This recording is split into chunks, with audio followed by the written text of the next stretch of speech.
Hey folks, today is Tuesday, April 28th, 2020. Coming up on Roland Martin Unfiltered. Black man jogging in Georgia. 2 white men shoot and kill him. Why are they not in jail? We'll talk about it with the family's attorney right here. Also, folks, with the latest on COVID-19, what's going on with testing? Trump administration now says that per capita, we've now surpassed South Korea. But we still aren't testing enough Americans. Also on the show, folks, Virginia public safety officers sent a letter to the governor of Virginia, Ralph Northam, saying all prison employees and prisoners should be tested for COVID-19. Why isn't that the case at all prisons in America? Also, folks, this video, a vicious attack by a California cop against a 14-year-old kid with a heart condition. Wait until you see this. His family wants everyone to see this video. Plus, personal finance expert Shani Curry is here to talk about how you should be saving your money and spending it wisely during this international pandemic. Folks, we've got a jam-packed show. It's time to bring the funk on Roland Martin Unfiltered. Let's go. He's got it. Whatever the biz, he's on it. Whatever it is, he's got the scoop, the fact, the find. And when it breaks, he's right on time and it's rolling. Best believe he's knowing. Putting it down from sports to news to politics. With entertainment just for kicks, he's rolling. It's on go, y'all. It's Roland Martin, Rolling with Roland now. He's funk, he's fresh, he's real, the best, you know he's Roland Martin now.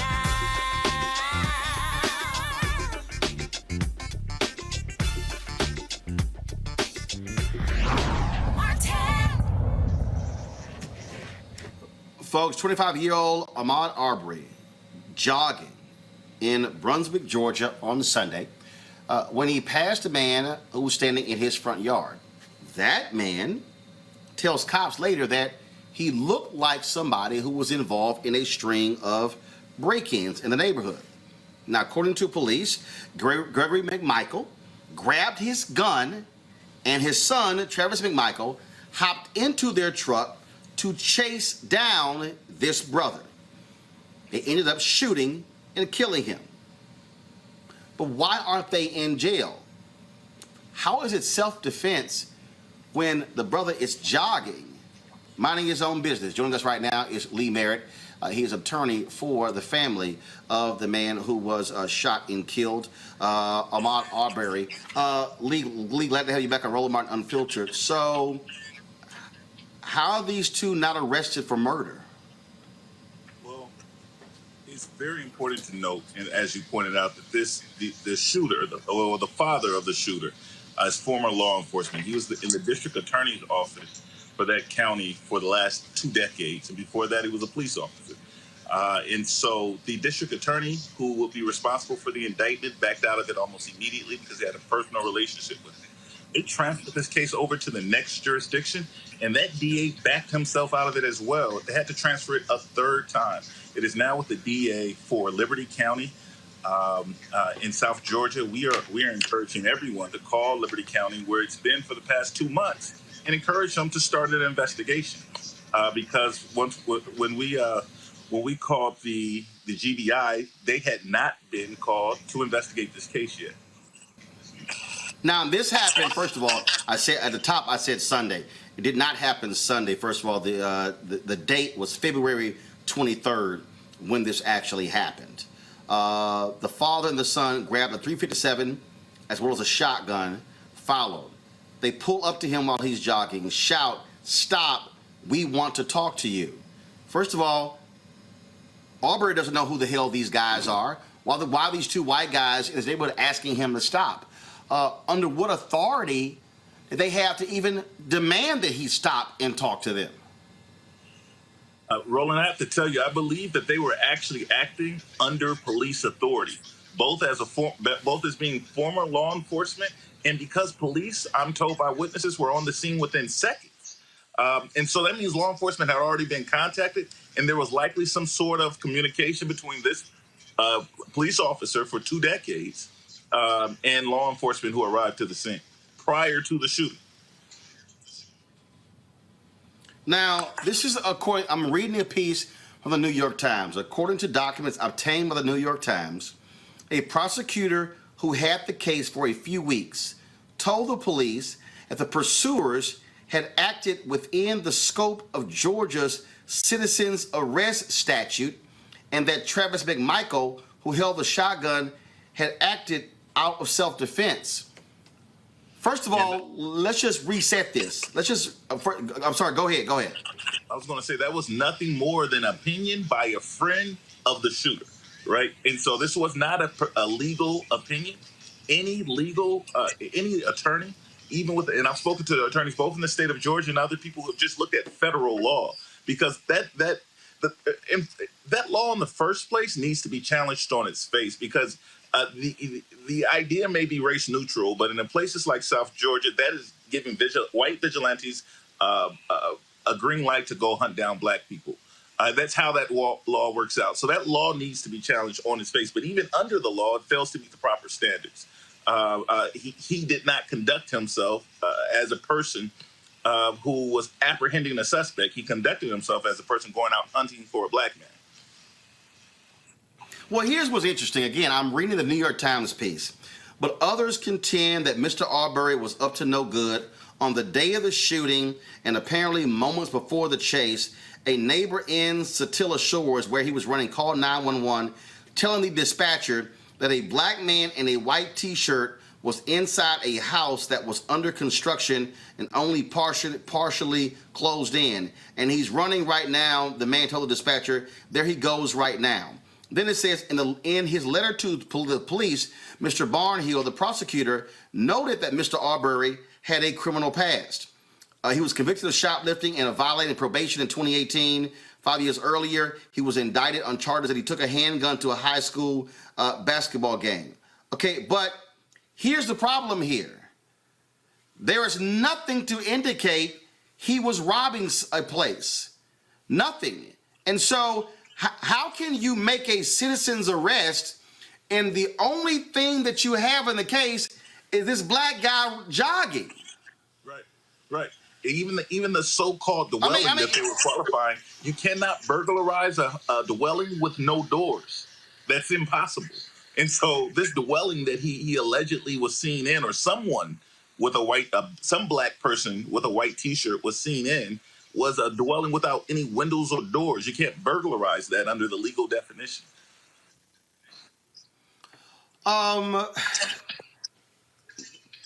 First of all, is there an actual investigation? It's been transferred, but is there an investigation? Is that prosecutor's office? I mean, is someone actually doing an investigation? My office contacted the GBI, the Georgia Bureau of Investigations. They will require the DA, when they receive the file, because the DA is not from that county, he can't send out his investigators. He would have to contact the GBI to help him with the investigation.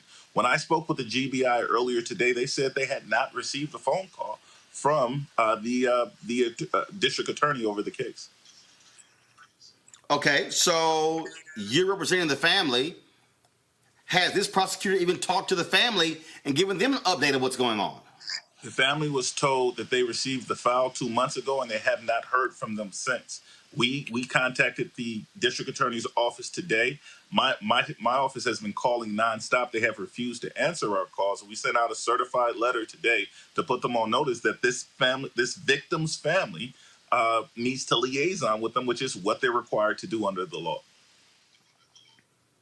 Wow, this is a story that has not gotten lots of traction, primarily because of obviously all the attention being on coronavirus. Now, the family of Mr. Arbery has certainly, they've been trying to raise the attention on social media. The hashtag I Run With Maud, M-A-U-D, or also Justice for Ahmaud, A-H-M-A-U-D.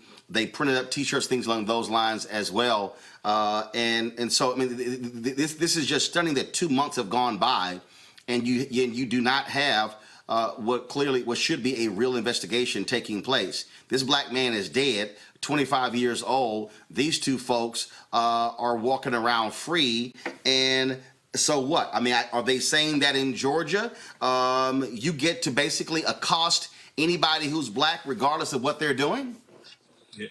The scary thing about this case is what happened was horrific enough. That's every mother's fear, that their son just goes for a jog and is randomly killed by two white vigilantes. That's scary enough. But how the city, the people responsible for investigating and prosecuting the men who did this, how they've handled it since is actually more scary. That's actually what makes it a lynching, Roland. It's because it's sending a signal to that entire community that you're not protected, that you're not safe, because vigilantes can do this to you and nothing will be done to them.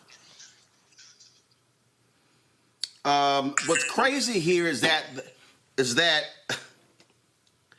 the prosecutor, who basically said nothing really happened here, again, reading the New York Times, Mr. Barnhill, wrote that he did not believe there was evidence of a crime, noting that Gregory McMichael and his son had been legally carrying their weapons under Georgia law. And because Mr. Arbery was a burglary suspect, the pursuers, who had solid first-hand probable cause, were justified in chasing him under the state citizens arrest law. Okay, here's what I'm trying to understand. He was jogging by. How did those two have probable cause, and how did he go from a guy jogging to being a suspect? Did these two see him steal something? Did these two hear a neighbor say, hey, that man just stole something?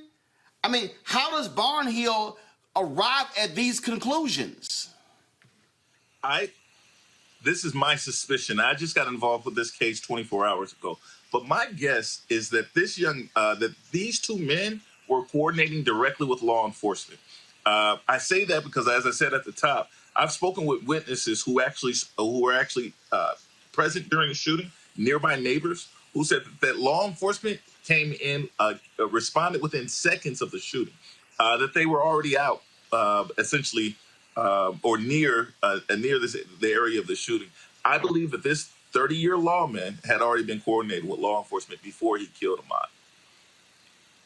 Oh, I think when you read this, and first of all, again, they claim there was a video shot by a third bystander, and that, according to them, the video shows Arbery tried to grab the shotgun. Again, I'm reading from the New York Times. Grab the shotgun from Travis McMichael's hands, Mr. Barnhill wrote, and that he argued amounts to self-defense under Georgia law. I don't care if you have a right to carry a gun. You don't have the right to accost me and stop me. And if all of a sudden, if two white guys in a truck in Georgia roll up saying, stop, we want to talk to you, and they get out with a gun, I'm damn sure not going to just stand there and go, okay, sure, let's have a conversation. No, absolutely not. So that law doesn't deputize the entire population to obey white men. I mean, that's essentially how the law would have to work. That when men show up with guns and tell you to stop, then you have to stop or you can be killed. This is, again, an absolutely stunning story, tragic story. Lee Merritt, we certainly appreciate it. Thanks a lot. Thank you. All right, I want to bring in my panel right now. Adrienne Irmer, she's a fellow for the New Leaders Council of Chicago. Malik Abdul, Republican strategist. Kelly Bethea, communication strategist. Adrienne, I'll start with you. I mean, to listen to the details of this story, it is shocking, it's stunning, it's sad, but what you're also seeing is clear protection of one of their own by these prosecutors. Yeah, I would have to agree there. But I also want to echo what Lee was saying in that these laws are supposed to be race neutral, but when you're in a place in small town Georgia, these aren't race neutral policies. And it does effectively become, if a white man pulls up and asks you to have a conversation with a gun in his hand, you're just supposed to acquiesce and submit. I did some digging around online, and I'm not an attorney, and I wish Lee was still here, because citizens arrest laws, the ones that I've seen, require that you physically witness the crime happening. And these two men clearly didn't witness anything. They saw this young man taking a jog, running, and they presumed guilt because of the color of his skin in the neighborhood that he was in. So I'm hoping that justice can be served for this young man and his family, because this is tragic and sort of racism at its worst. First of all, you're absolutely right. What you have here, again, you do have sort of this breakdown of laws. Kelly, I want to go with you. This whole idea that Arbery should just stop, hey, what you guys like? That's insane. I mean, I don't know of anybody, whether you're black or white, Latino or Asian, where if somebody just rolls up on you in a truck and yells, hey, stop, we want to talk to you, that you're going to be like, sure, how may I help you? If not only that, if somebody rolled up on me in a truck and I am, just minding my business, that would prompt me to run.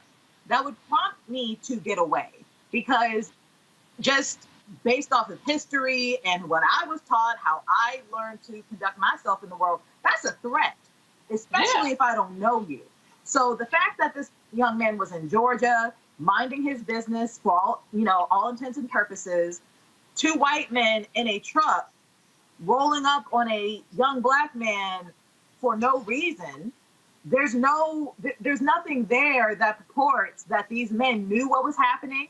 There's no reason to purport that this was even a citizen's arrest, because like my colleague just said, citizen's arrests typically mean that you saw the crime in progress, and because police are not there in a given time frame in order to arrest at that time, lest the person get away, that's when a citizen's arrest is warranted, so that you are there like a placeholder for the police, but only for a short amount of time. A citizen's arrest does not include you chasing somebody down in a car to accost them and then shoot them. That's not a citizen's arrest. That's a murder. Agreed. Melik, I'm sitting here reading, this is the Georgia Code. It says 2010 Georgia Code, Title 17, Chapter 4, Article 4, arrest by private persons. A private person may arrest an offender if the offense is committed in his presence or within his immediate knowledge. If the offense is a felony and the offender is escaping or attempting to escape, I'm go to my iPad here, and I want you to see this again. I'll go back. If the offense is a felony and the offender is escaping or attempting to escape, a private person may arrest him upon reasonable and probable grounds of suspicion. Now, that's reading the actual code. Now, I want to read for you. This is from the Georgia Legal Aid website when it speaks of citizen's arrest. And let me get to it here. And so here's the section here. When making a citizen's arrest, a person may not use more force than is reasonable to make the arrest. Deadly force is limited to self-defense or to instances in which such force is necessary to prevent certain felonies. It must be stressed that the right of private citizens to make a citizen's arrest is limited. The fact that this prosecutor is serving as essentially the defense attorney for these two men shows you why they should have been recused. But the other issue is the fact that this prosecutor has already laid out a statement of facts for another prosecutor now take into account. That prosecutor, the moment, McMichael's involved, he used to be an investigator for our office, I can't touch this case, it needs to be transferred. The fact that this prosecutor has already outlined this whole deal, meaning he has established a narrative for the purpose of defending both of these men. I'm pretty positive that I'm not the only one who immediately thought of Trayvon Martin in what happened with George Zimmerman, as he decided to do. And in that case, he was in contact with law enforcement who told him not to pursue Trayvon Martin, and that's exactly what he did, ultimately killing him And as we talked about with Trayvon, I'm pretty sure that anyone who's approached by strangers would be apprehensive, have any reservations or whatever. So the fact that something like this is happening again, then it was argued, understand your ground laws. Under that actual, those grounds, George Zimmerman got off. It seems as if in this case, is a little, to me, a little more clear-cut than what we had in Trayvon Martin's. I'm sorry, this one isn't as clear-cut as what we had in the Trayvon Martin case, but the law, the application of the law is, I think that's probably what we're going to be looking at, how it's resolved. But once again, we're reminded of, for us, what it feels like being Black in America. And I think that those, the gentleman, I'm sorry, I can't remember his name, but I think that the victim in this case, he should definitely have his rights protected. And whatever the family and the public can do to make sure that this case gets some attention, I'm hoping that if that happens and that it's resolved. And of course, first of all, Ahmaud Arbery was actually killed 3 days before the 8th anniversary of the shooting death of Trayvon Martin. We certainly are going to continue to watch this story and pay very much attention to what is going on. All right, folks, now let's talk about what is happening with coronavirus. And that is, as of today, 1,024,375 cases of coronavirus have been confirmed. 58,123 people have died as a result. Another 139,937 are recovering. Today, in his daily briefing, New York Governor Andrew Cuomo provided this update on the status of COVID-19 in his state. Let me talk to you about some of the facts that we're dealing with today. Facts are our friend, right? People want to make decisions. They want to know the facts without spin, without opinion. And that's what we've been giving them. Total hospitalization rate is down a tick, which is good news. The change in hospitalization on a rolling total, you see, is down. Number of intubations is also down. The number of COVID hospitalizations per day, these are new people who are newly diagnosed with COVID. It's under 1,000, which is good news. It's still a significant number of people, 900 people. After all of this, we still have 900 new infections yesterday on a 3-day rolling average. But overall, you see the numbers coming down, so that's good news. This is the worst news. Every day, I think maybe today is the day the nightmare will be over, but it's not. 335 people passed away yesterday from this virus in this state. It's 335 families. You see this number is basically reducing, but not at a tremendous rate. And the only thing tremendous is the number of New Yorkers who still pass away. Now, we have not had, of course, a federal briefing because that was being canceled by the Trump people. He did take some questions today. One of the things, Adrian, that is crazy, shocking, and stunning, this took place today at the White House, and the issue came up. Dealing with quote, cities that need relief. How shameful is it for the Trump administration to literally link COVID-19 relief funds with sanctuary cities and ICE deportations? Listen to what he actually said today. It's a bad management, and to give them the money that they lost, that's unfair to other states. Now, if it's COVID related, I guess we can talk about it, but we'd want certain things also, including sanctuary city adjustments, because we have so many people in sanctuary cities, which I don't even think are popular, even by radical left folks, because what's happening is people are being protected that shouldn't be protected, and a lot of bad things are happening with sanctuary cities. But that's just standing up here answering this question. That's one of the things I think about. If we were going to do something for the states, I think they'd probably want a something having to do with sanctuary cities, something having to do with other different points that we can discuss a little bit later on. Yeah, with the states is we're not looking. So, I mean, Adrian, really?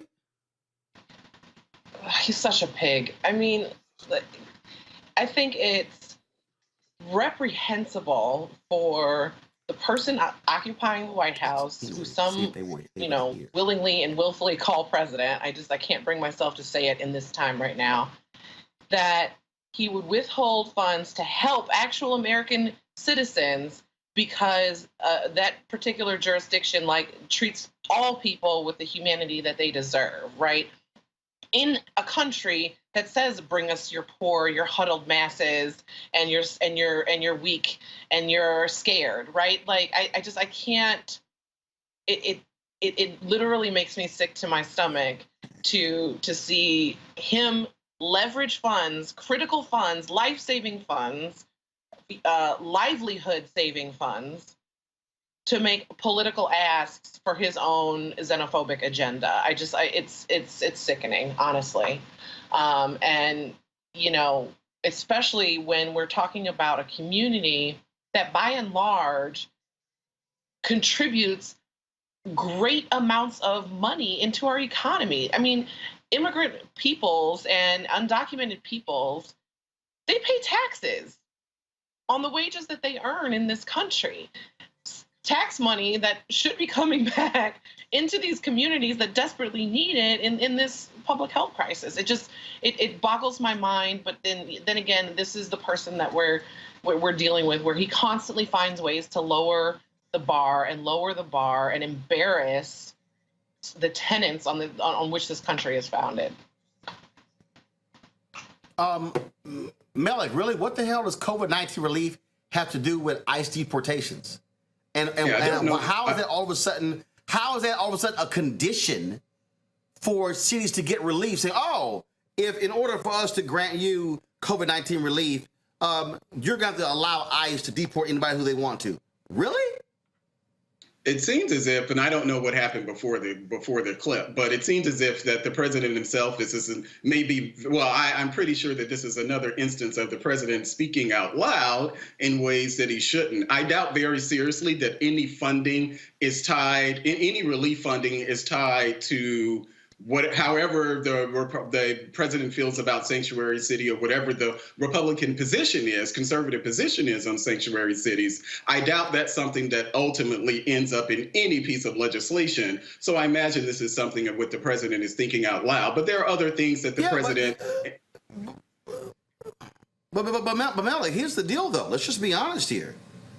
We saw this when it came to ventilators and things along those lines, where you had, in the case of Colorado, for instance, they tell Colorado, don't ask for ventilators. And then all of a sudden, he posted a tweet, Senator Cory Gardner called me, so I'm sending 100 ventilators to Colorado. The reality is, we have heard numerous stories of them, in essence, doling out decisions. When he said, look, don't return the calls of the Michigan governor. And then, of course, Florida got 100% what they asked for, even though they got more than what they asked for. Other hard-hit states did not get it. I mean, we're seeing somebody who plays the partisan game of, I will hook up my red states, but I'll ignore blue states. He's already playing this game. Oh, he's absolutely playing this game. And if you read the bill, the last funding bill that came out, they gave states, states will receive a minimum of... Hold on one second. I need Melik to respond. I'm going to come back to you. Go ahead, Melik. I believe it was Chris Wallace who actually asked the Michigan governor about the rumor that the Trump administration, or through Vice Prince, or there was a conversation about withholding anything from Michigan, and she didn't, on air, she actually denied that was so. But I don't know, and I haven't heard any governor say that the administration actually withheld any type of protective gear or respirators, that anything that states did, that states went without a respirator or PPE because the federal government was withholding that from the state. I know that's been a lot of chatter in the media about that, but I don't think that there's been any proof that the administration itself withhold life-saving things like respirators and PPE because of the president's feelings about a particular governor or blue state.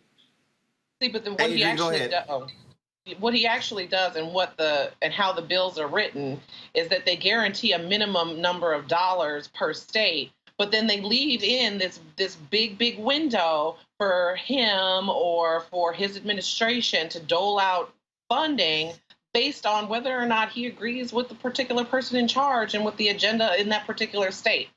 The last funding bill, it had that language in there. States will receive a minimum of, and the rest will be at the liberty of the Department of Health, the Department of Human Services. So clearly he can play favorites with the rest of that money as long as the states get that minimum dollar. Bottom line here, there should be no preconditions. They should not be playing games with the lives of Americans. All right, folks, let's go to our next story. In the midst of this entire deal, we talk about what's happening with ICE. They are sending a number of Haitians back. They've already deported almost 130 Haitians in the middle of this pandemic. Advocates like Congresswoman Frederica Wilson of South Florida are calling on congressional leaders to include any future coronavirus stimulus efforts, first of all, to tie halting deportations to when it comes to the resources. Now, although ICE said in March that it would delay most deportations because public safety was a top priority, why are Haitians still being deported? Congresswoman Frederica Wilson joins us right now. Congresswoman? Hello, Roland. How are you? How are you? Staying safe? Glad to have... Absolutely staying safe. I see you're doing the same thing as well. So ICE says we're going to halt, but why they keep sending Haitians back? And then aren't they also making this actually impacting coronavirus in Haiti with their decisions? They really are, and it's a disgrace. It's a disgrace. And they said from the beginning that there would be no deportations during this coronavirus pandemic going on in this nation. And just in the dead of night, they began to round up Haitians from across the United States and put them on a plane to deport them back to Haiti. Some of them had been exposed to the virus. Some were in detention centers where guards had the virus. Some had the virus, and they still deported them to Haiti. So I've been trying to get Congress to include this in the package that we would not deport any more Haitians back to Haiti until we are sure that the virus is gone. Because we know that Haiti has a healthcare system that is compromised. We know Haiti. Haiti is being ruled by one man.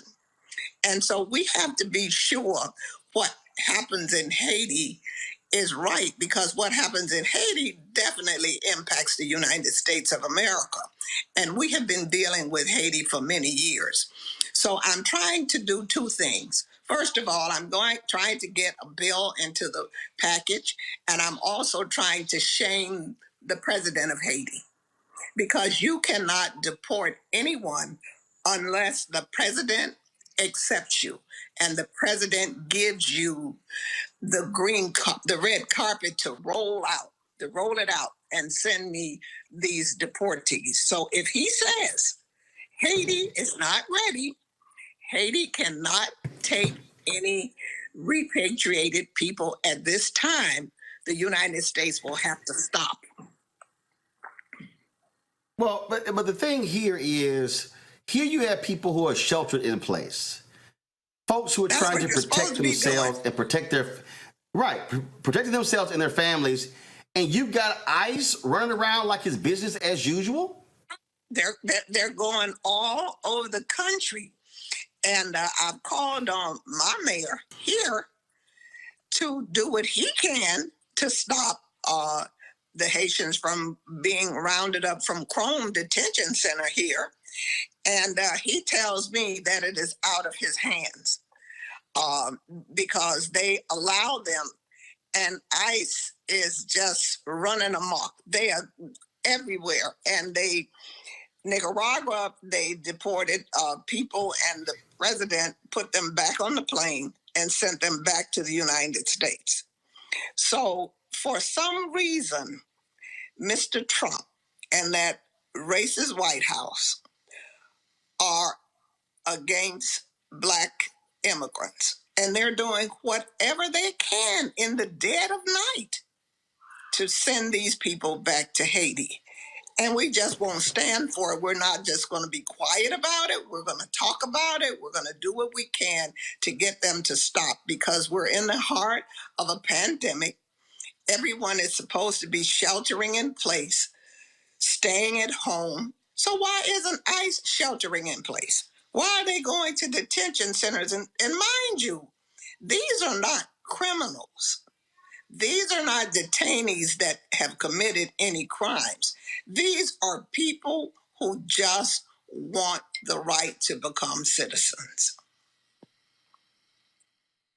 Well, also, I got to get your response to the video I just played where Donald Trump is essentially saying, hey, if your city wants COVID-19 relief funds, then you got to accept our plan for deportation and let ICE do what they want to do. Well, that's why he has all of these people so afraid of him.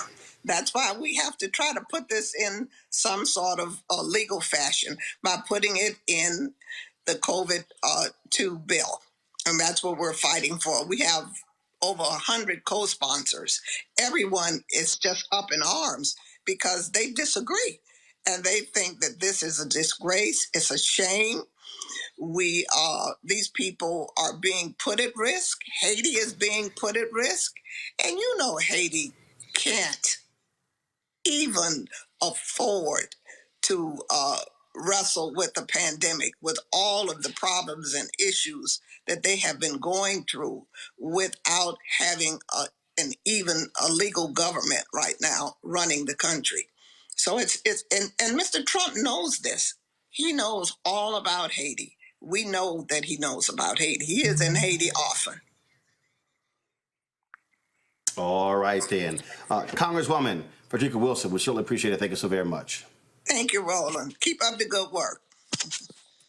I will do. Thank you so very much. All right, folks, got to go to a break. When we come back, we'll talk about Meharry College. Of course, one of our pioneering Black medical schools. They are on the path to find a vaccine and antibodies for coronavirus. We'll talk to one of their experts when we come back right here on Roland Martin Unfiltered. Back in a moment. You want to check out Roland Martin Unfiltered? YouTube.com/Roland S. Martin. And subscribe to our YouTube channel. There's only one daily digital show out here that keeps it black and keep it real. It's Roland Martin Unfiltered. See that name right there? Roland Martin Unfiltered. Like, share, and subscribe to our YouTube channel. That's youtube.com/Roland S. Martin. And don't forget to turn on your notifications so when we go live, you'll know it. All right, so a lot of y'all are always asking me about some of the pocket squares that I wear. Now, Robert don't have one on. Now, I don't particularly like the white pocket squares. I don't like even the silk ones. And so I was reading GQ magazine a number of years ago, and I saw this guy who had this pocket square here, and it looks like a flower. This is called a shibori pocket square. This is how the Japanese manipulate the fabric to create this sort of flower effect. So I'm going to take it out and then place it in my hand so you see what it looks like. And I said, man, this is pretty cool. And so I tracked down, it took me a year to find a company that did it. And so they make these about 47 different colors. And so I love them because, again, as men, we don't have many accessories to wear, so we don't have many options. And so this is really a pretty cool pocket square. Now, what I love about this here is you saw when it's in the pocket, you know, it gives you that flower effect like that. But if I wanted to also, unlike because if I flip it and turn it over, it actually gives me a different type of texture. And so therefore it gives me a different look. So there you go. So if you actually want to get one of these shibori pocket squares, we have them in 47 different colors. All you got to do is go to RolandSMartin.com/pocket squares. So it's RolandSMartin.com/pocket squares. All you got to do is go to my website and you can actually get this. Now, for those of you who are members of our Bring the Funk fan club, there's a discount for you to get our pocket squares. That's why you also got to be a part of our Bring the Funk fan club. And so that's what we want you to do. And so it's pretty cool. So if you want to jazz your look up, you can do that. In addition, y'all see me with some of the feather pocket squares. My sister, who's a designer, she actually makes these. They're all custom made. So when you also go to the website, you can also order one of the customized feather pocket squares right there at rolandsmartin.com/pocket squares. So please do so. And of course, it goes to support the show. And again, if you're a Bring the Funk fan club member, you get a discount. This is why you should join the fan club.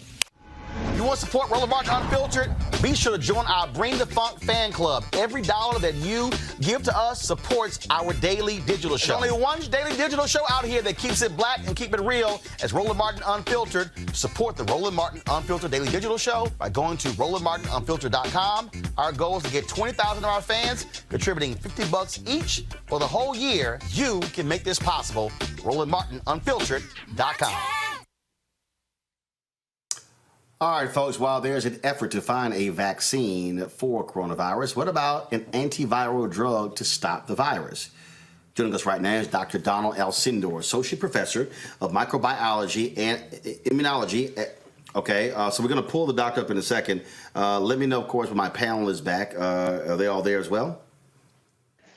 Okay, folks, and so in just one moment, I'm going to talk to the doctor from Harry about this antiviral drug that they are working on to fight the virus. I do want to go to Kelly first. Kelly, you heard Congresswoman Frederica Wilson there talking about these ICE deportations. In your mind, should they cease while we are in the middle of this international pandemic? Absolutely. I don't understand how Haitians are consistently targeted. Anybody of a darker hue, frankly, when it comes to deportation policies, are targeted by ICE to be deported. And we've had a history with Haiti for many years that has been tense, to say the least. So the historic and racial ramifications of such are not above me. I definitely see the rationale behind it, however skewed they may be. However, what's the point of risking ICE agents to deport people who may or may not have the virus? It's not like you're testing Haitians before you send them out, and it's not like Haiti is completely coronavirus free. So either way, you're putting yourself, you're putting the deportee, you're putting hundreds of thousands of lives at risk just by doing something that frankly shouldn't be happening in the first place. So absolutely, I definitely agree with Congressman Wilson there. Everything should be put to a halt, no matter what country you're from, no matter what your immigration status is, because at the end of the day, this virus is not a discriminator of person or status. Coronavirus, COVID-19, does not care whether you have legal papers or not to stay in a country. If you have it and you do not have the means to get over it, you can die from this. And that should be priority number one from this country, not whether or not you're an American citizen. Malik, deport or not in the middle of this pandemic? I don't know what the process normally is for deportations during a pandemic. I don't know what happened during the Obama administration with SARS. But what I was trying to get for him, and I've been reading and just really couldn't reconcile it, we're listening to the representative, is this being isolated? Now, I will have a problem with it, absolutely. I think there are two things there. The discussion we could be having whether or not deportations is something that the federal government should be doing during a pandemic, but there's another discussion to be had if this is something that's being isolated to Haitians.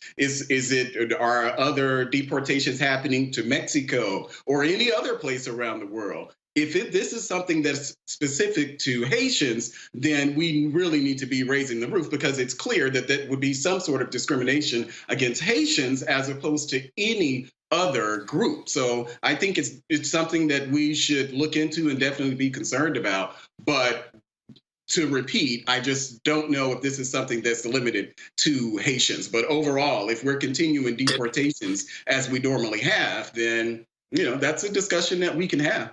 If I may interject just for a quick second, Malik's point regarding whether Obama did something similar is like the most false equivalent that we have right now, because we haven't gone through anything like this before.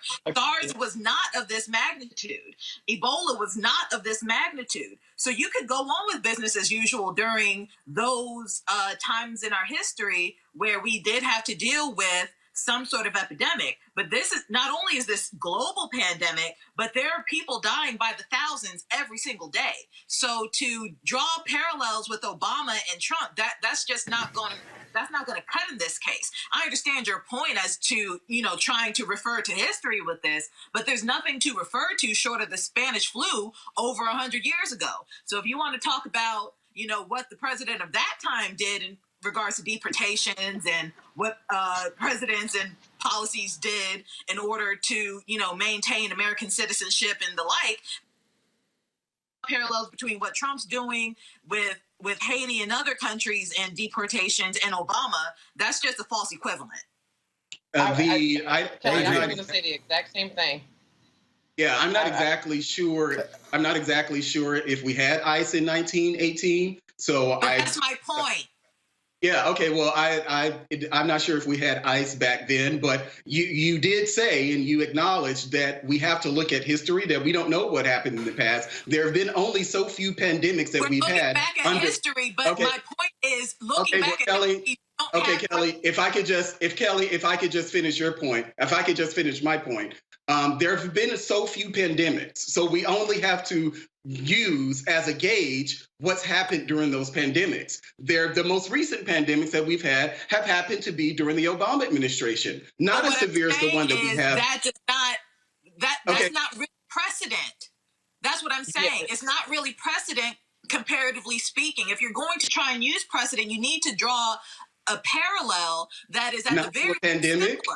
That's it not was a pandemic. Similar. But I'm saying, but it wasn't a pandemic. You're just arguing that this pandemic wasn't as bad as other pandemics. I assume that's what you're arguing? Not only am I arguing that, I'm saying you can't really draw parallels at all, because during the Obama administration, he didn't have to shut down the entire country in order to mitigate SARS. He didn't have to shut down the entire country in order to mitigate Ebola. So do you know if his administration stopped deportations during those pandemics, though? What I'm saying is whether he did or didn't, it's okay. irrelevant. So it doesn't matter if he did.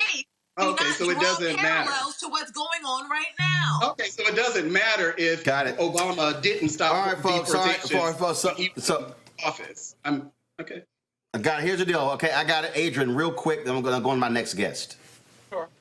No, Adrian, will go ahead. echo a lot of Kelly's sentiments. I mean, the virulence of COVID-19 is unmatched in modern history in terms of pathogens. Okay, so to draw a parallel to the response and the day-to-day business of government when President Obama was in office to a global stay-at-home, shelter-in-place response to one of the most virulent viruses we have ever seen in modern history is a false equivalency, and to put ICE agents in jeopardy, in the process of deportation, to effectively be granting a death sentence to these deportees or would-be deportees by sending them back to a country that does not have an infrastructure in place, a healthcare infrastructure in place to deal with this pandemic. Like, that's it.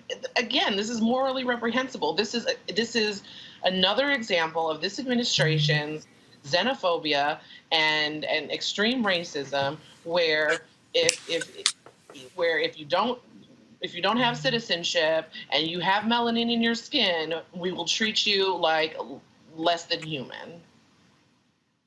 All right, folks. I told you about what's happening. Of course, this fight to find a vaccine for coronavirus, but folks at Meharry are working on an antiviral drug in the short term. Joining us right now is Dr. Donald Elcindor, Associate Professor of Microbiology and Immunology at Meharry Medical College. So, Dr. Elcindor, how are you doing? How are you, sir? Doing great. Okay, so explain to folks who are watching and listening, what is the difference between a vaccine and an antiviral drug? So a vaccine is designed to protect the person before they become infected. And so you get a vaccine, you don't have the disease, but the vaccine is given to you to trigger an immune response that will protect you if you become infected in the future. And so a vaccine would do you no good if you're already infected with the disease.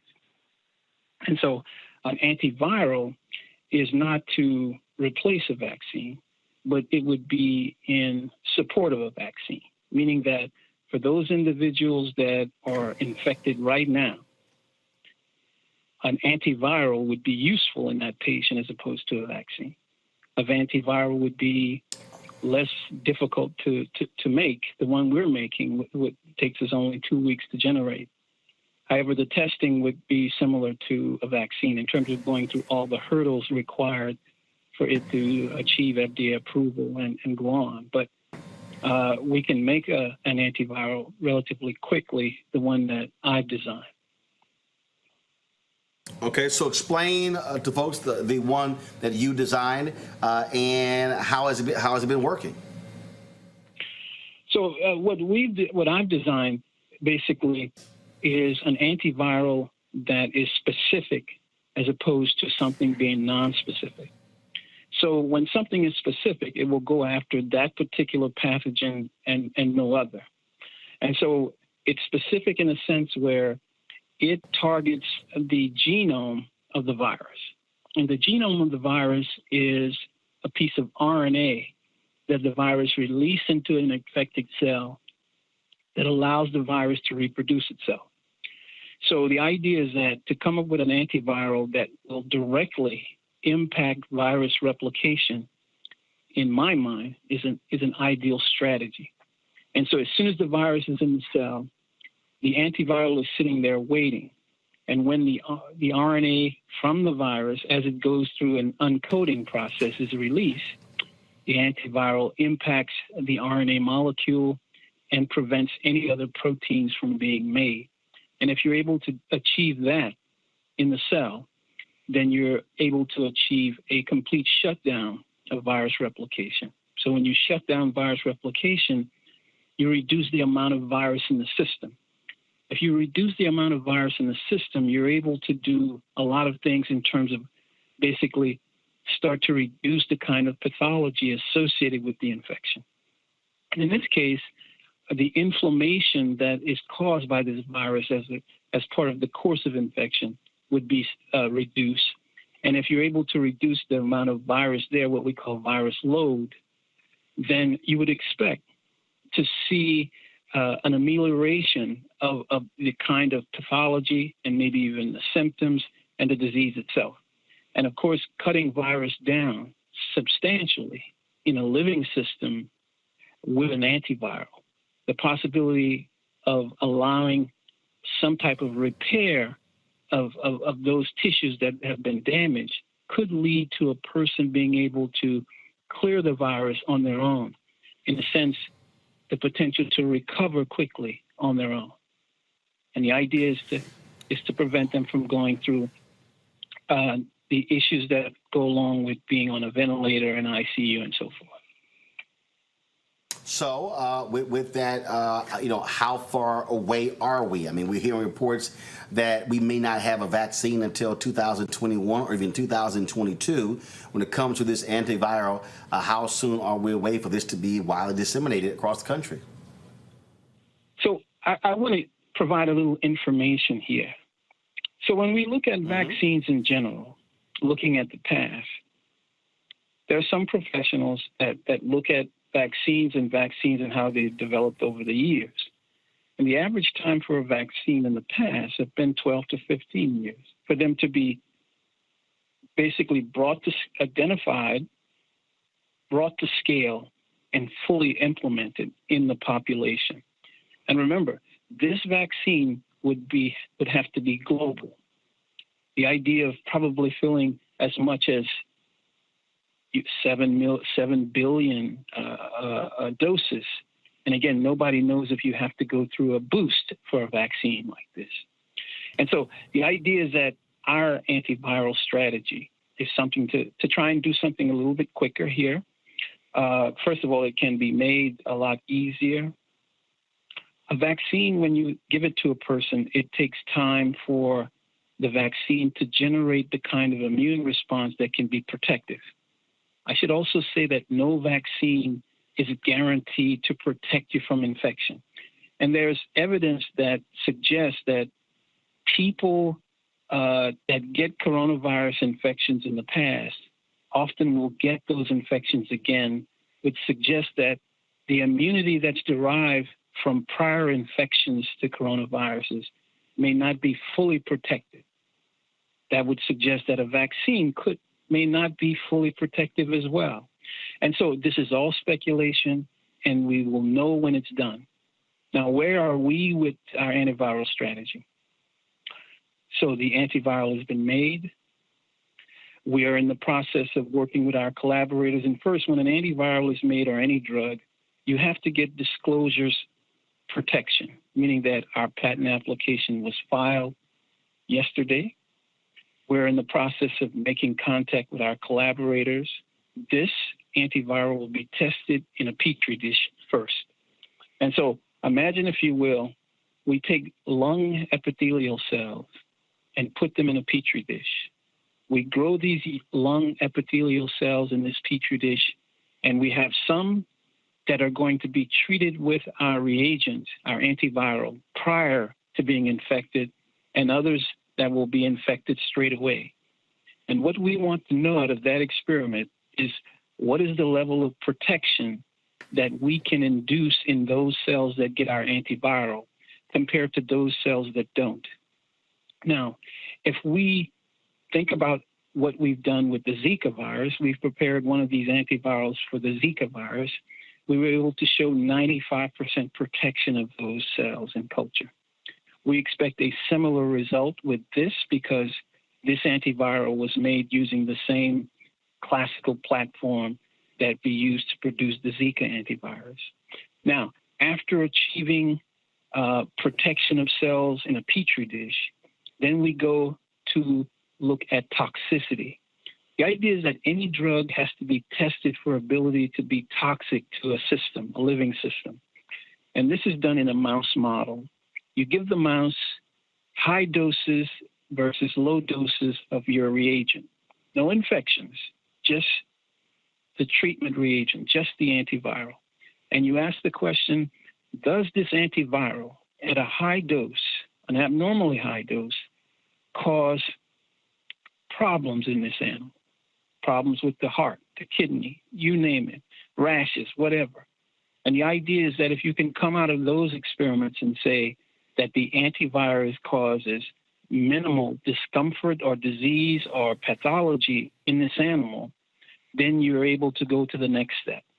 And the next step with this will be a survival study in an infection protection model.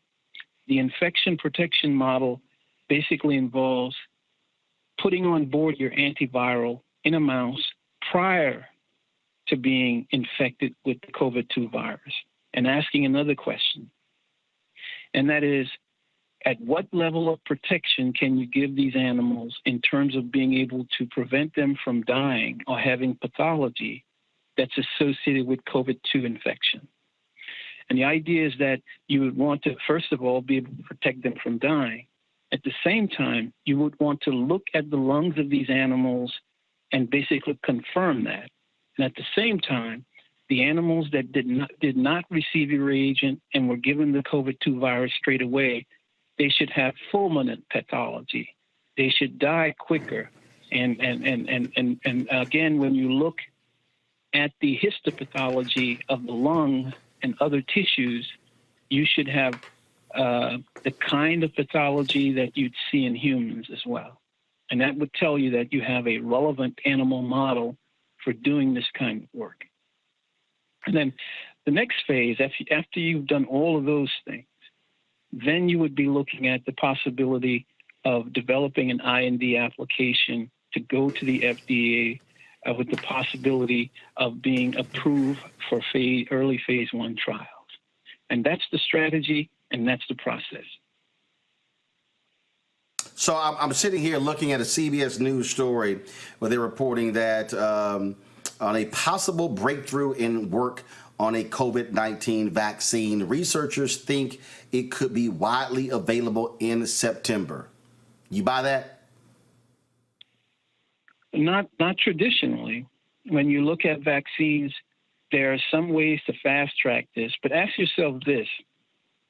How much time would you think it would take for a vaccine to come out of the clinic into a phase 1 study to follow people over long periods of time to see the kind of ill effects this vaccine would have in them for toxicity in the phase 1 study?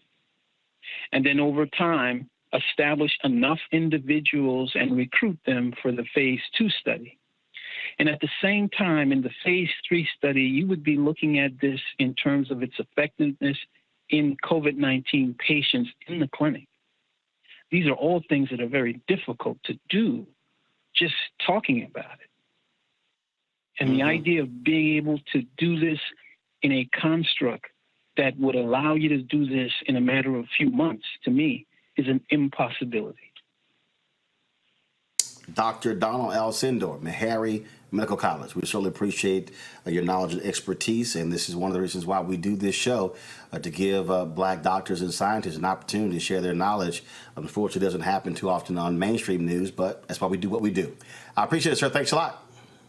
Thank you. Okay, bye. All right, then.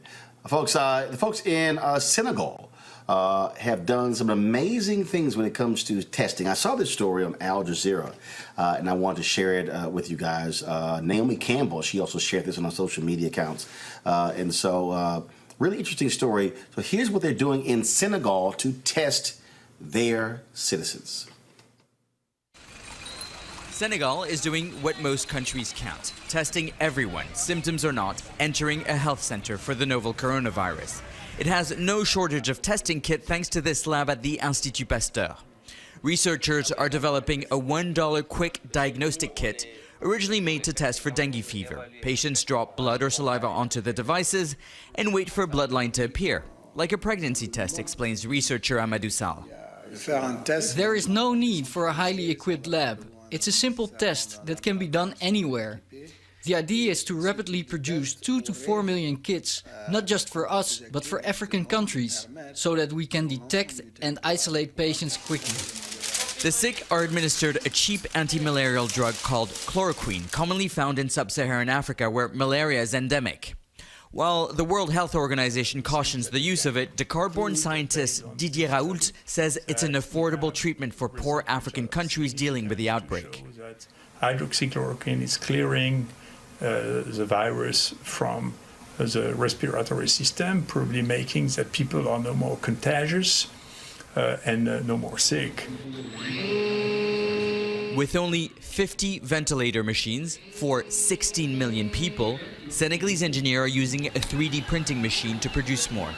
While imported ventilators cost $16,000, this one is just $60. Senegal is counting the cost, and it's paying off. More than a month into the outbreak, the small West African nation suffered only 2 deaths, with most patients treated healed.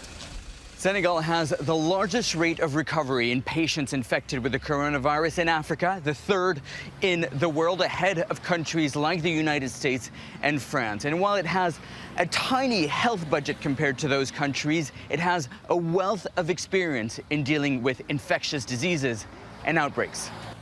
Over 3,000 children died of pneumonia last year in Senegal, thousands more from malaria. Coronavirus is one of many deadly infections the country is dealing with. Lessons learned from the AIDS epidemic, the recent Ebola outbreak, were key in Senegal's strategy in dealing with the pandemic. I'm optimistic because some measures are taken already. Closing the airport, no imported case coming in the country, limitation of movement, confinement of people from 8 p.m. to 6 a.m. I think those things can help. These measures were taken when there were less than 100 cases. Scientific modeling predicted tens of thousands of infections and hundreds of deaths. But this has not happened. Early detection and African-led research means Senegal is so far beating the odds. Nicholas Hawk, Al Jazeera, Dakar. Again, folks, that was a great Al Jazeera story there, and I wanted us to show that. Adrian, again, look, there are amazing things being done by African Americans, Africans. Unfortunately, when you look at mainstream media, you swear, you know, we're nowhere to be found, that the only time they talk about us is when it comes to those folks who are dying, yet you got black people who are putting the hard work in trying to save folks as well. No, yeah, that's a very heartening story to see, and you know, it just goes to show what and how far innovation can take us, and the science and the research community can take us, and it also sort of makes you, when you see leadership in Senegal reacting and delivering news and talking about the importance of science and research in such a positive light, it really makes you long for the same thing here in America. But, you know, instead we have Donald Trump suggesting that exposure to UV light, a carcinogen, and inhaling things like Lysol or bleach might help us fight this pandemic is just, gosh, it just makes you wish that we had somebody else in the White House right now. What is happening here, again, I think you're seeing the sort of things that are, Kelly, across this country that are important. But this is where if you're the federal government, you need to be tapping into Meharry, Xavier, North Carolina A&T, a number of these HBCUs who know black people very well and who, frankly, are doing a much better job of really assessing and how this is impacting African Americans. Absolutely. And I believe last week how disproportionate this virus is affecting us. It is affecting us, Black people and people of color in general, at a hugely disproportionate rate than our white counterparts. And the reason for that isn't because we are genetically dispositioned to it. It's because of the historic systemic racism in the medical industry in this country. So when you have medical schools specifically in HBCUs or just historically Black and are intimate with our stats and our statistics and our history, we have a better shot at beating this thing, not only as a community of Black people, but just in general, because you know that once Black people get a hold of something, it doesn't just affect us. It benefits everybody. So we definitely need to consider the FAMUs and Howard Med and all of these other schools, historically Black colleges and universities with medical programs. We definitely need to start pouring more into them because they have a better shot as to identifying exactly what's wrong, and further, actually giving us the information that we need and the support that we need to make sure that we will be well. Malik, again, Black expertise is critical because the reality is when we were on this show, we had a previous Meharry doctor, when Dr. Anthony Fauci stood in that podium and said, you know, they were finding out late that asthma was an underlying condition of coronavirus. We came back and he said, hell, if y'all listen to Meharry, we've been saying this for the last 5 weeks. I don't think that I know that there have been studies, even I think from CDC, where they've actually reported on the fact that the asthma rates for Black people as opposed to white population. What I thought was interesting about the doctor that you had on the show was he really was in a short period of time was giving a sense of what the federal process is for drugs, whether we're dealing with antibodies or vaccines. You know, he really described what will ultimately be a very lengthy process. And I think that that's good for the public to hear, that this is not you wake up one day and then voila, the FDA approves some type of drug. I mean, this is definitely a process. So it's good to hear that Meharry, they're focusing on this, and it's no surprise to anyone that you don't have a lot of Black experts across network TV. We don't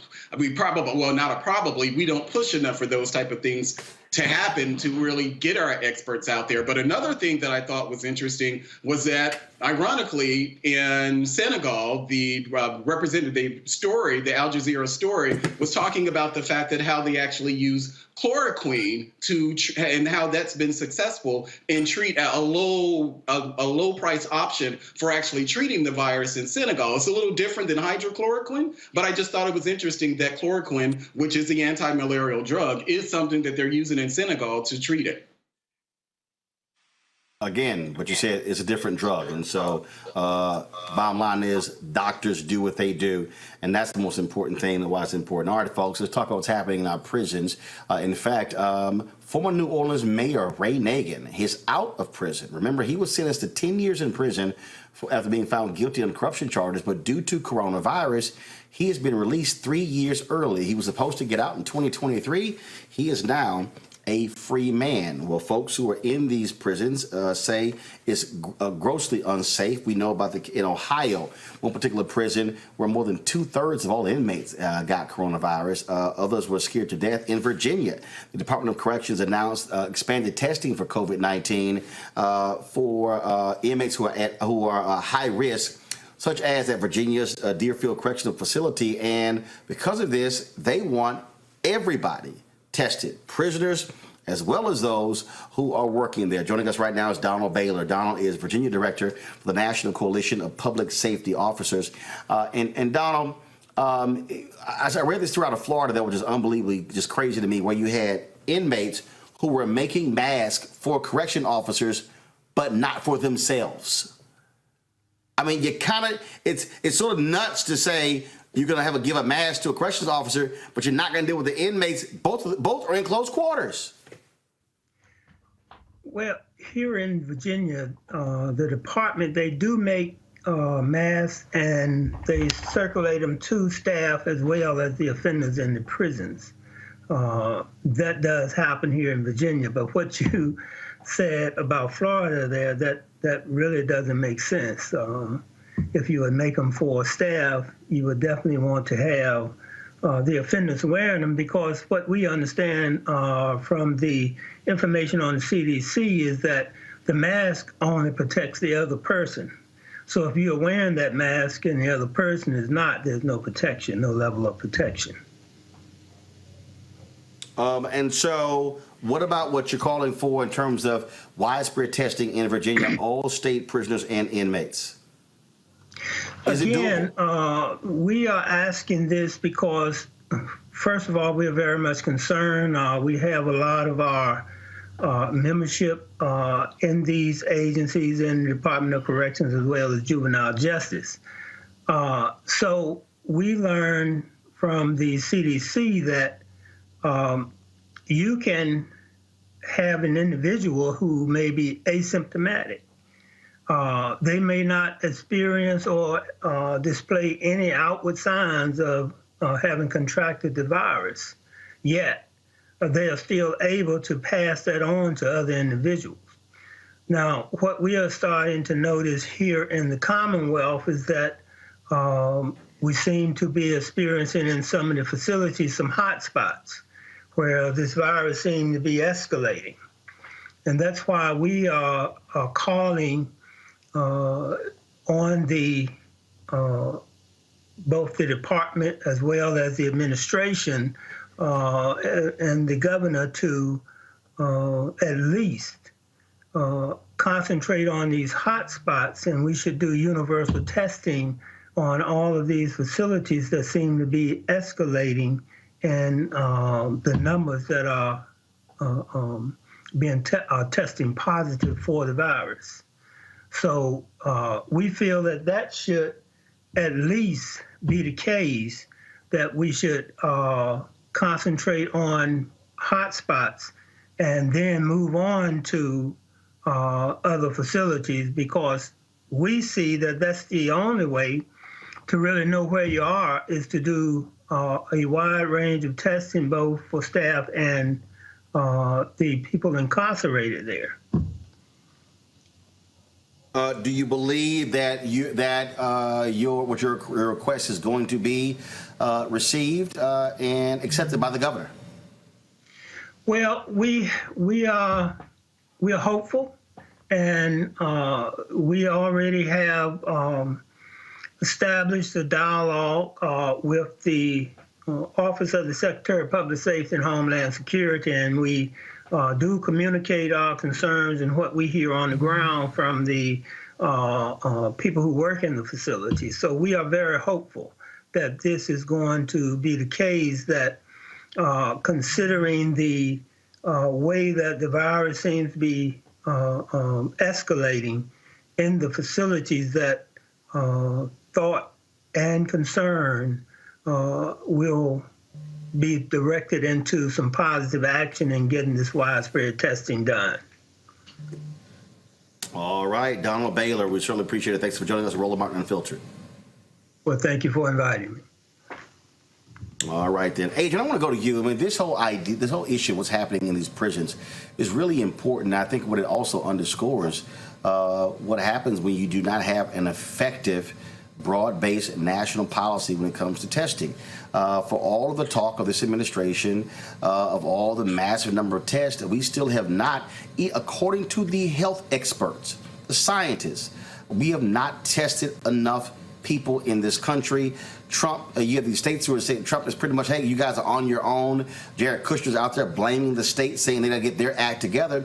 But this is where the federal government has to lead, because they really have the capacity to be able to coordinate where equipment goes, where tests go. So if you have this one state where you don't need as many tests, you can shift it somewhere else. It shouldn't be 50 states, you're up for grabs, you're on your own.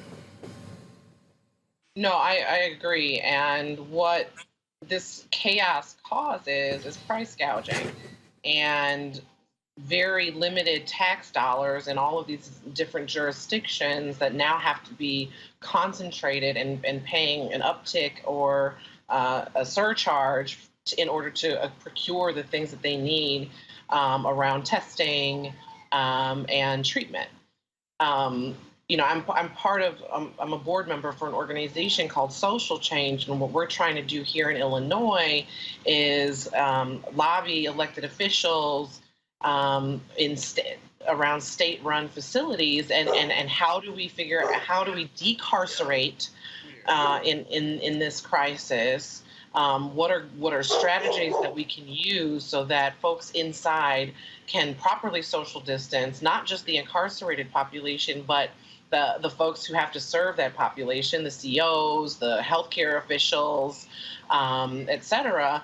And, you know, we're working towards that, and there are other folks in other states that are working towards this, but it's not something that is getting a whole lot of priority right now, because like in regular times, folks who are behind bars sort of get the least of the attention, and now it's just it's exacerbated in this public health crisis because folks on the outside need the same amount of attention. So, you know, the states have to deal with this, and then they also have to deal with the federal government and a leadership that doesn't understand the necessity for him to act right now with the Defense Production Act and really start bringing these production and these manufacturers to heel in terms of cost and procurement and disbursement of these really necessary goods. Malik?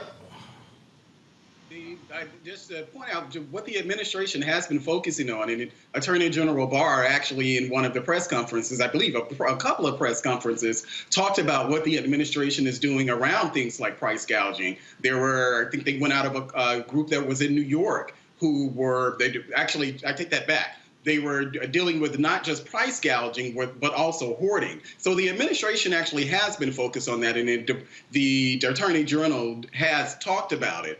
The larger point about the testing, and I think this is something that we've heard from the experts at the White House. We've heard from them, from both Dr. Fauci and Dr. Birx, and it does seem as if we're actually ramping up to that point where we'll be able to do X number of tests a day. But if you look at what they've been talking about, and part of the reason reason why the tests we aren't doing 5 million or so tests a day. They're two separate subjects. There are the tests that the actual test in the kits themselves, but also the testing capacity, which would mean the labs who are able to do those tests. Prior to this, what was happening is that the CDC, there was a centralized location for these type of tests. The United States was not prepared to do this type of widespread testing. So the administration has been focusing on working with the private sector, working with the FDA, getting FDA, which is another bureaucratic nightmare, getting the FDA to relax restrictions so that these private testing facilities can go ahead and do that. So there's a testing issue in some of those testing supplies that we had to get from places like China,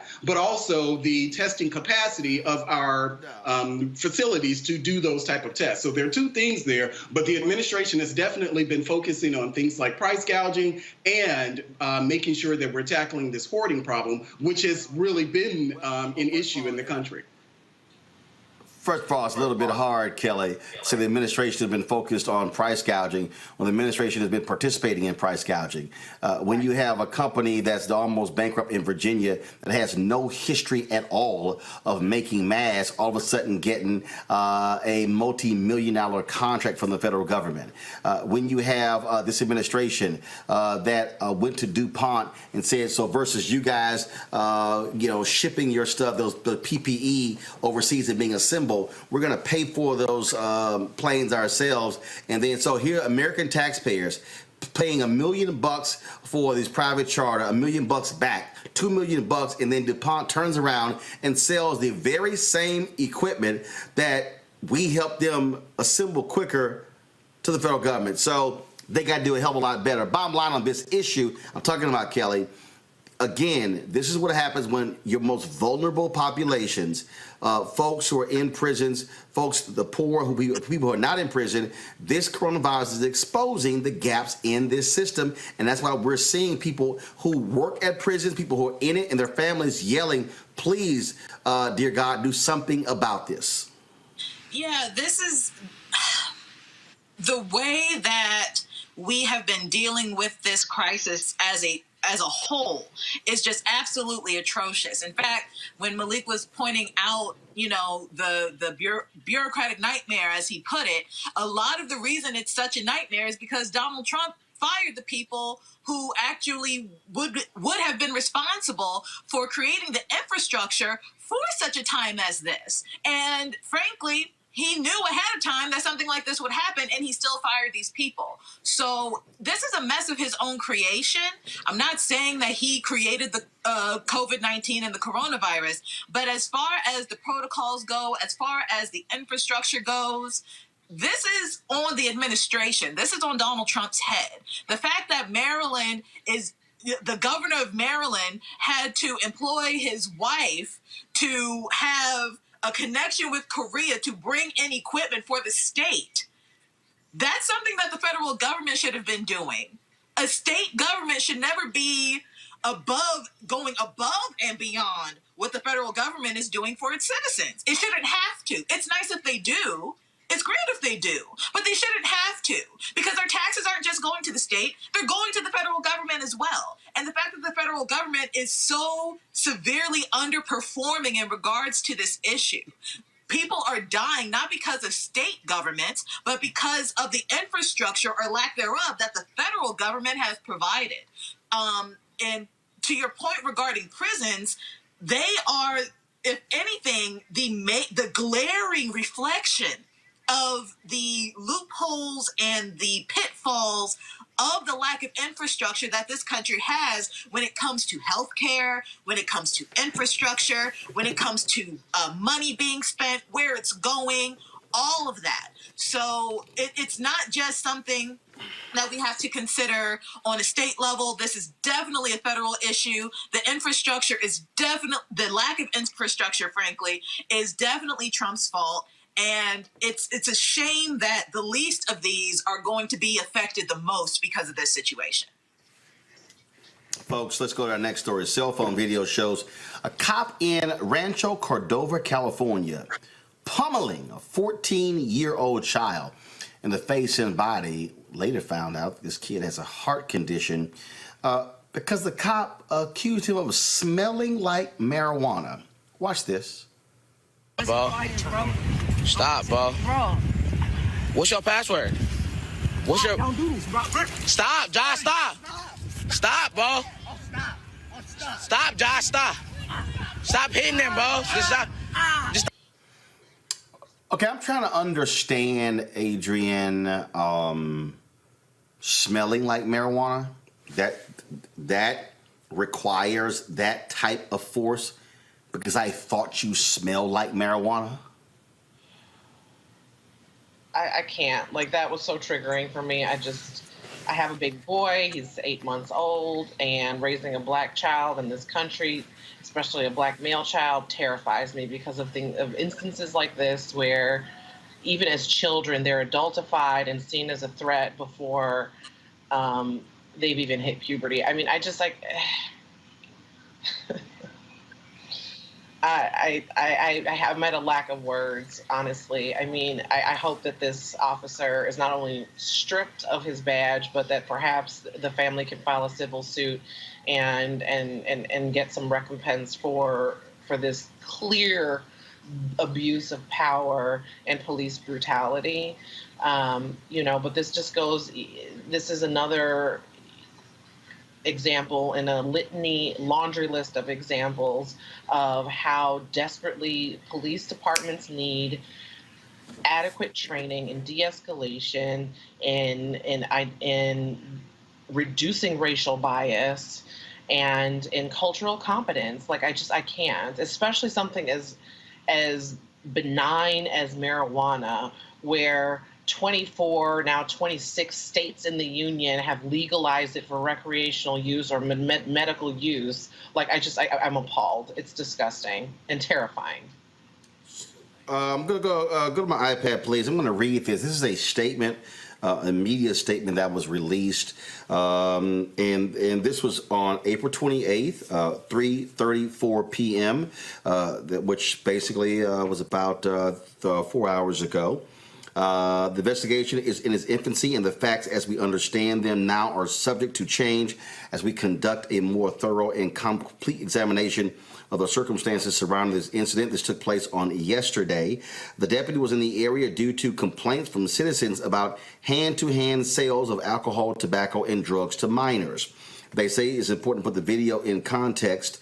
In this case, the deputy saw what he believed to be a hand-to-hand exchange between an adult and juvenile. As the deputy turned around, he lost sight of the adult who left the area. When the deputy approached the juvenile was uncooperative and refused to give the deputy basic identifying information. He told the deputy he was 18 years old. Having reasonable suspicion that criminal activity was occurring, the deputy attempted to detain the juvenile so he could conduct further investigation. The juvenile became physically resistant at that time, causing the deputy to lose control of his handcuffs, which landed several feet away. The deputy attempted to maintain control of the juvenile without his handcuffs and while alone waiting for his partners to arrive and assist him. Ultimately, the deputy recovered tobacco products from the 14-year-old juvenile, which is presumably the reason for his resistance. The juvenile was cited and released to his guardians. This type of situation is hard on everyone, the young man who resisted arrest and the officer who would much rather have him cooperate. The community should know. First of all, we lost the signal there. We're going to come back. And so they lay out that the community should know, again, the roles and responsibilities of the police. I'm going to try to pull it up on another device. What I found to be interesting about this whole deal, Malik, and this is, again, when you go back to how cops operate, this whole notion of let me detain you. Then they say, well, we found tobacco products. I'm sorry. Pummeling the hell out of a kid because of tobacco? Do you know how many kids I've seen smoke? I mean, this is the problem I have with how they sort of operate with police officers. It just doesn't make sense for what is really a minor offense, Malik. Minor. and I think this was in California, I believe, where weed is illegal. Marijuana is legal in California. I think this was California, where marijuana actually is. Rancho Cordova, California. Yes, Rancho Cordova, California. Yeah, so that's already a problem. If we give the police a benefit of the doubt to assume that everything that they say there is true, the problem that I have is the interaction with the kid. True, we don't know what happened before this video clip, but he's pummeling the kid on the ground. It's hard to get around that, and it's hard to justify. And again, even if they say, okay, well, they saw an exchange where drugs were being sold, what we're seeing is not a proper response to drugs being sold. Even if the kid resisted and the police officer lost his handcuffs or whatever, when you get to pummeling, I mean, this was pummeling. This wasn't restraint. This wasn't trying to just tie the hands behind the back. This was pummeling the kid in the head. So I don't know how you get around that. I'm pretty sure, since this is a police officer, that they're going to investigate it. But these type of incidents, just looking at the kid being flung around, those things are disturbing. But I'm pretty sure we're going to get to the bottom of it. Where it's going to end up, I don't know. But this is just unacceptable. And the reality is, Kelly, we rarely see videos of white kids being pummeled like this by cops. Rarely do we see it. And frankly, I would be hard pressed for you to see it anytime soon, especially with the social distancing and whatnot. But in this particular incident, if I heard you correctly, the cop thought that, or was told that this person was 18 years old and he had a suspicion of tobacco. If I'm not mistaken, you can be 18 and smoke cigarettes. So there's still no probable cause or reasonable suspicion, from my understanding of what I just heard, for this cop to even, approach this person, let alone assault him in the way that he just did. And I keep saying on your show, and I will say it again, if you have a racial bias in any capacity, you should not be in a job where race comes into play or where you have to take race into consideration in any regard. If you're a racist, it makes no sense for you to be a police officer unless you purposely want to, destroy Black lives. If you are a racist, it doesn't make any sense to me that you would want to do anything otherwise. If you cannot be racial neutral and just use good judgment and empathize with the suspect or whoever you are trying to serve in that capacity, if you're not able to do that, you don't need that job. And that's any client-facing job. Police officers are in a client-facing job. And if you cannot service the client in such a way that is neutral, that benefits all parties involved, that does not discriminate against religion, color, race, creed, ethnicity, etc., if you're not able to do that, you shouldn't be a police officer or any other type of client-facing job. So, again, it's very triggering to me to see this video just in general. I have young men in my family. I have a little brother. I have a baby nephew. I've seen it firsthand. The fact that this is still a thing, especially during a time where people are supposed to be social distancing, it's just absolutely insane to me. It's insane. It's, again, it is the reality of what we see that impacts us as African Americans. All right, folks, let's go to our next guest. We want to talk about personal finance. A lot of people are trying to figure out how do they make ends meet, but some of us also need to understand that, look, we don't know how this thing is going to end. This is going to be continuing for a period of months. And so what position must we be in? What must we be thinking about now when it comes to our money and how we manage our money? Some say put those pennies together, right? My next guest, Shani Couric, is a personal finance expert. She, of course, is someone, she's out of Miami, works with the CBS affiliate there again, and so you can follow her on social media as well. I'll give that a handle in just a second. But Shani, look, people out here you see people raising money for food. You see people raising money. You have all these different benefits that are going on. And so many folks just don't know what's next. You got companies who are sitting on money, not spending money on advertising because they don't know what's going to happen with the economy. And so what are you advising people when it comes to really being focused on their dollars and looking at every single penny over the next several months? So I think what's key in this is when we look into an economy and we see that, number one, when you look at the unemployment rate, it's like at 84 times of what it was last year. When the average American has about less than $400 in their savings account, all of those are going to be situations that's going to tell you that you definitely need to mind your money. Simple things that I advocate for my clients to do is, number one, simply just look at your budget. Just look at it. Oftentimes people say, I don't have a budget. Everybody has a budget, whether it's on QuickBooks, whether it's just in your hand or whether it's in your journal. You definitely have a budget. This would be the opportunity to just look at what's coming in and what's going out. So how you're going to be impacted is definitely going to be situationally. Some people have lost their jobs, so that's going to put you in a totally different demographic. Whereas in you're working from home, you're still maintaining your income, you received your stimulus check. So it really depends on what segment of income you're in. And obviously, first of all, my panelists get ready. I'm going to go to each one of you and ask a question as well. Obviously, we talk about, a budget is essential, but what you're also dealing with is you're dealing with people who now being home, their expenses are also changing. Some people are saying they're spending far more on food than they normally do because they're home 24 hours. Now you're talking about also folks who are making online purchases when it comes to shopping as well. And so, just our normal way of operating, our routine is now totally changed because of so many are sheltered in place. All right. So when I'm looking at a lot of my clients' budget, one of the things that we have the capacity to do is just say, how much do you think that you spend? And then we look into all of their different accounts and we see how much they actually spend on something. What I'm finding is people have had the opportunity to reduce on the amount that they're spending with gas.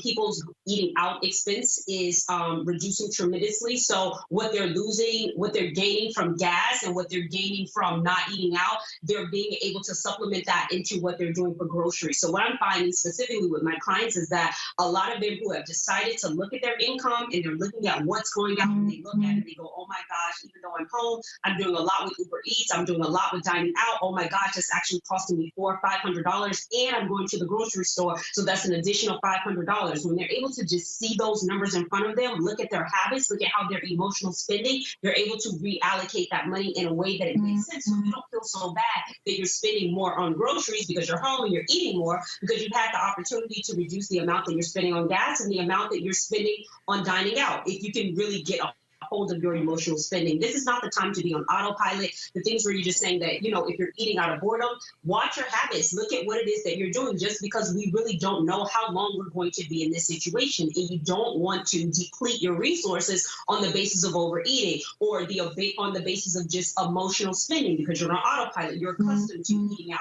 You're accustomed to doing this. You're accustomed to do this. This situation has really brought us to a place where we get to let go of some of our habits that weren't serving us in the first place. Let's see here. Let's go to Melik first. Your question for Shani Curry. Yeah, just a quick question.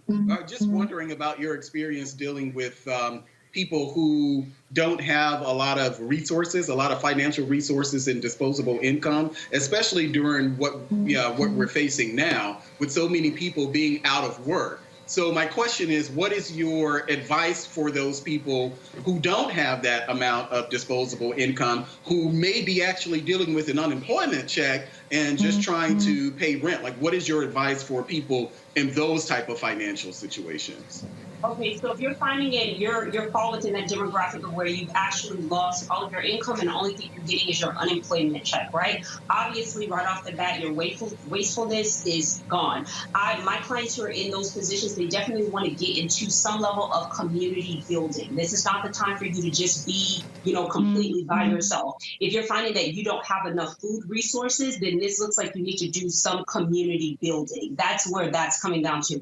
When it comes to your rent, you want to take advantage of any of the social programs that's going to be available to you where you can. There are some people that's taking advantage, and that's something that we can't talk about. Some people that are taking advantage of COVID relief programs that's really, that they really don't need to. But for that demographic, you definitely want to get into community sharing. You want to get into food sharing. You want to find out what type of community. We have community food farms here where you can go and you can get free food. That's going to be the situation. It's more about community building, and you definitely want to be looking for employment. In some segmentations, people are finding that they're just a lot emotionally overwhelmed, so they're not doing, some of my clients are not doing that extra stuff and actually looking for employment. They're kind of getting accustomed to just getting this unemployment check. It would be in their best interest. I lost you. I don't know. Okay, there we go. Sorry. It will be in their best interest to begin looking for employment, for sure. Not just resting and thinking that that unemployment check is going to be sufficient. Those would be my 3 takeaways for that. Watch what it is that you're spending, get into community building, see what type of resources that you can take advantage of when it comes to allowing you to stall out your rent payment, your car payment, your mortgage. You definitely want to tap into those programs. If you're finding that you're kind of sinking in the emotional frustration of losing your job, find some ways to kind of segment so that you can begin looking for employment. Adrian, what's your question for Shani Curry? What are some ways that you're encouraging folks to save money on food? I'm just curious what your thoughts are. Is it cooking large amounts of food to last a long time? Is it sticking with non-perishables, so like the canned goods because they're cheaper than fresh goods? What are your thoughts on that? Well, that's really going to be situational. There's not carte blanche with that when I'm saying, hey, you only need to do fresh foods or you only going to do canned foods and things like that. I think the most important thing is to watch what you're doing, have some level of awareness. I'm finding that some people are doing a lot of emotional eating. A lot of people are looking to food to supplement for their boredom as opposed to having some level of consciousness. So if you're overeating, this would be definitely the time, whether you're eating non-perishable, whether you're doing fresh, or whether you're getting all of your food from a food bank, whichever way that it is, it would be a very good time for you to begin watching your food intake if that is driving up your expenses. That would be the simple way that I go about that. All right, Kelly, final question. Sure. I heard the phrase emotional spending, and I don't hear that very often, but I would like for you to expound upon that, because I want people to understand that just because you don't have a whole lot of disposable income does not necessarily mean you can't emotionally spend your money. So my question specifically is for those who do practice emotional spending to their detriment, myself included. What are some tips of the trade that you can give us to mitigate emotional spending, or are there anything, like for us who do spend money, what would you rather us spend our money on to help us with our budget? Okay, so the number one thing, so you asked me 2 questions, so I'm going to do the best that I can to unload them. One of them is, I think oftentimes people think that they're only investing when you're thinking about a stock and a bond, right? That's the only time that they think that they're investing. But you're always making an investment. You have to figure out whether or not if you're spending, where every dollar that you need is coming to an end, spending, that's the end of it, right? Or if you're going to be investing, are you making an investment in your health when you put food into your body? Is that an investment? When you're making an investment into your rent, you're making an investment into having housing and where it is that you live. So make sure that when you get ready to take money out of your purse, your pocket, your debit card, whatever you're using it for, think of it as an investment. Don't always think from a place of just spending where that money is going to quickly come to an end? How do you begin to look at your ability to emotional spend, right? The number one is just going to be looking at, just go and look at your transactional history. Just look at how many times you decided that you bought something that you don't necessarily need. And then look at it and say to yourself, what was I thinking? Why did I really need this? Did I really need this off of Amazon? Did I really need this? It's just really asking some hardcore questions. Oftentimes people are on auto pay when it comes to their spending because they don't look at it. So if you just look at what it is that you're doing with your money, that can help you to kind of take apart some of your emotions attached to it. People are very bored. I find a lot of people are very bored, so they're taking a lot of classes, a lot of courses, they're eating a lot of food. When I look at my clients' expenditures, I can look at every single thing that they're spending money on. A lot of it is just going to Uber Eats, a great deal. When I'm looking at budgets, you're talking about $1,500 on Uber Eats, going out and you're saying, I'm limited on cash. How you're limited on cash? You really got to, even if you're not a cook, you can learn to prepare some food for yourself. So the emotionalism of just being unaware, if you can start reducing how unaware you are, it will give you the opportunity to look into your emotions and what it is that you're buying. All right. I think we're all good. Shani Couric, how can folks reach you? All things on Person Empowerment. You can find me on Person Empowerment. Roland, just one last thing, if I can in my few little more moments, is when it comes to COVID relief programs, if you're getting notices from your banks, or even if you're seeing things online as it relates to going ahead because you feel like you're limited on cash, maybe you may say, hey, I'm going to go ahead and freeze my mortgage payment for 12 months, or maybe I'm going to go ahead and not have my car payment for 90 days. You want to make sure that you really look closely at a lot of those relief programs that's being offered by your financial institutions, whether it's your credit card companies, whether it's your mortgage, whether it's your car payment, because oftentimes if you really don't need those programs, if you've lost your job, obviously you do need a program that's going to help you maintain your home, make sure you maintain your car. However, if you're not in those type of situations and you're taking advantage of some of those programs, you can find that they will not serve you in the long term. For instance, when I'm looking through the fine lines of some of those programs for some of my clients, it's saying, yes, you can go ahead and miss 12 of your monthly payments until you recover from this. But instead of you having a 30-year mortgage, now you have a 40-year mortgage. So if you're going to take advantage of any of those COVID relief programs, you want to make sure that you read the fine lines. It may even be necessary to go to an attorney if you're going to take one of those programs to make sure that in the end of this, they're not putting so much on the back end as if you didn't make any payments at all. I'm finding that to be something that a lot of people are having to face during these COVID relief programs, for sure. All right, folks. Shani Couric, she is the personal finance expert with CBS4 in Miami. Also, author of the book, here it is, 10 Things Every Woman Should Keep in Her Purse. Obviously, that's for the sisters because I ain't got a purse. All right, Shani, I appreciate it. Thanks a lot. All right, thanks. All right, also want to thank my panel, Adrian, Kelly, Melly. Thank you so very much for being with us today. Roland Martin Unfiltered, thank you so very much for your insight. We certainly appreciate it. All right, folks, we are almost done, but don't forget, of course, what we do is what I have here is every day. Those of you who join our Bring the Funk fan club, those of you who have contributed $50 or more, who join our fan club, we surely appreciate all that you do. Your dollars make it possible for us to do this show. I'm going to read off your names. So let me pull this email up right now here.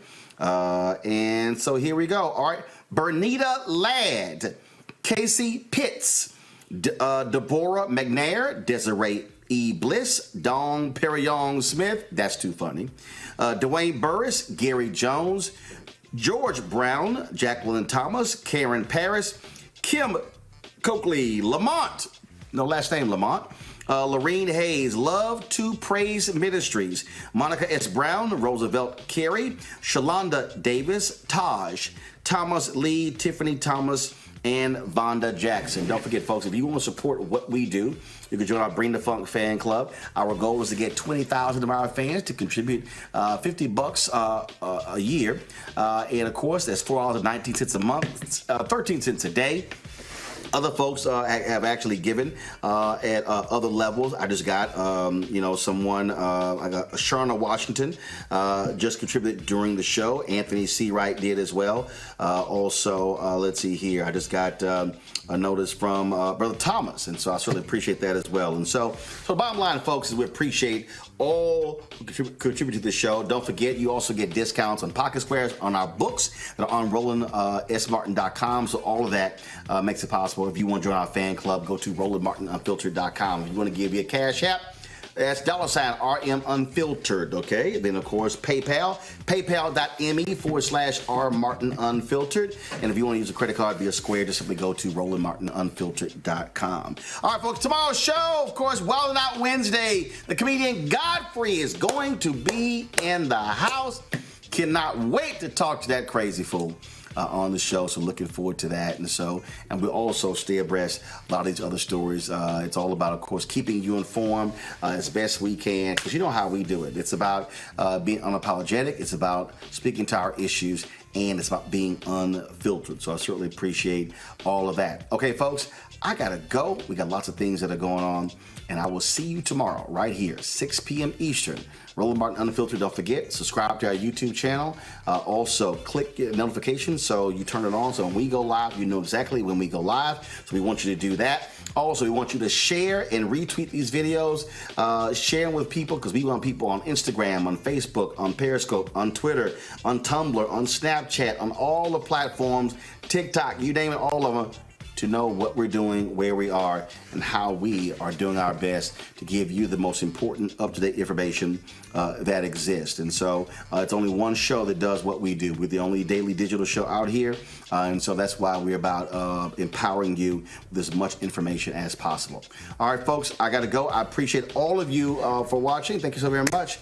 I'll see y'all tomorrow. Holla!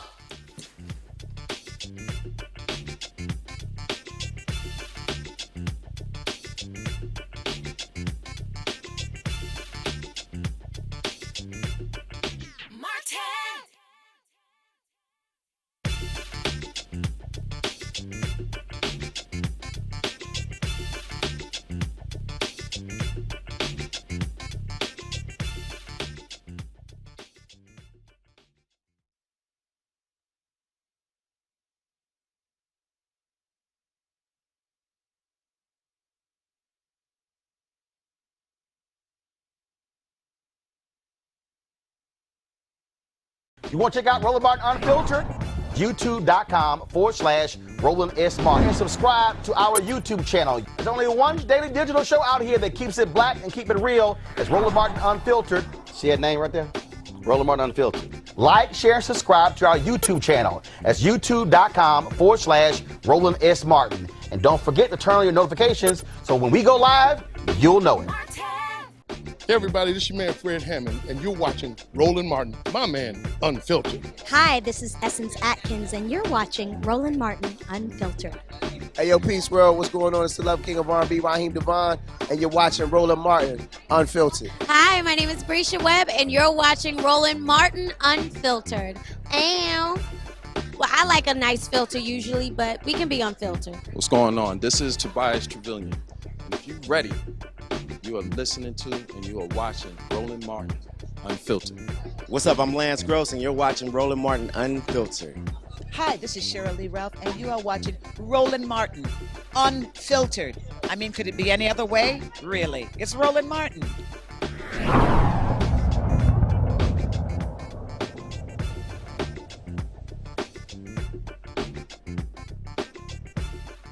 You want to support Roland Martin Unfiltered? Be sure to join our Bring the Funk fan club. Every dollar that you give to us supports our daily digital show. There's only one daily digital show out here that keeps it black and keep it real. It's Roland Martin Unfiltered. Support the Roland Martin Unfiltered daily digital show by going to RolandMartinUnfiltered.com. Our goal is to get 20,000 of our fans contributing $50 each for the whole year. You can make this possible. RolandMartinUnfiltered.com.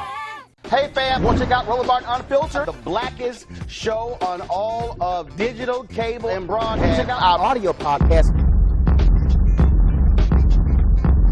There's only one daily digital show out here that keeps it black and keep it real. It's Roland Martin Unfiltered. Press play.